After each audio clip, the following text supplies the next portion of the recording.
Assalamualaikum warahmatullahi wabarakatuh. Berhubung hari ini bertepatan dengan tanggal 1 Muharram 1444 Hijriah, saya akan membawakan cerita berdasarkan pengalaman atau peristiwa yang menyebabkan penanggalan tahun Hijriah tersebut. Seperti yang kita ketahui, perayaan tahun baru Hijriah merupakan salah satu agenda penting dengan beragam sejarah di dalamnya. Tahun baru Islam diperingati setiap tanggal 1 Muharram, sekaligus memperingati peristiwa hijrahnya Nabi Muhammad SAW dari kota Mekah ke kota Madinah Al-Munawwarah pada tahun 622 Masehi. Awal mula adanya kalender Hijriah berasal pada era kepemimpinan Khalifah Umar bin Khattab radhiyallahu anhu.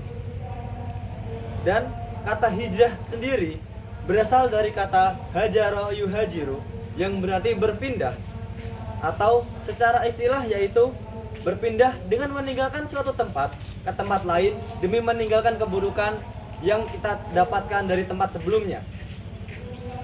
Perintah berhijrah juga terdapat dalam Quran surat An-Nisa ayat 100 yang artinya, siapa yang berhijrah di jalan Allah, niscaya mereka mendapati di bumi yang sangat luas dan rezeki yang banyak. Seperti pada kisah Nabi Muhammad SAW ketika beliau berhijrah menuju Yasrib atau sekarang dikenal sebagai kota Madinah. Sebelumnya saya mau bertanya, siapa di sini yang belum tahu tentang cerita hijrah Nabi Muhammad SAW? Oke, saya akan menceritakannya. Pada zaman dahulu, Nabi Muhammad telah merencanakan hijrah beliau ke kota Yasrib secara sembunyi-sembunyi.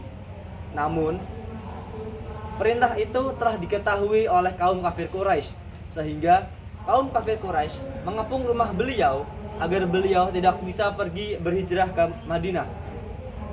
Atas izin Allah dan kehendak Allah, beliau dapat lolos dari kepungan kaum kafir Quraisy tersebut dan digantikan oleh Ali bin Abi Thalib di tempat tidur beliau agar beliau tidak dibunuh oleh kaum kafir Quraisy. Nabi Muhammad pergi ke kota Yasrib atau dikenal dengan nama Madinah ditemani oleh sahabatnya yaitu Abu Bakar As-Siddiq. Selama perjalanan yang sangat jauh, beliau juga bersembunyi di Gua Sur, dan juga sebelum sampai ke Madinah, beliau juga tinggal di kota yang disebut dengan Kuba. Dan disitulah beliau mendirikan masjid pertama, yaitu Masjid Kuba. Lalu setelah dari kota Kuba, Nabi Muhammad melanjutkan perjalanannya menuju kota Madinah dan disambut hangat oleh penduduk Madinah kala itu, yang mayoritas sebelumnya adalah kaum Kristiani atau kaum Nasrani. Sampainya di Madinah, Nabi Muhammad belum memiliki lahan, rumah maupun tanah 1 meter pun.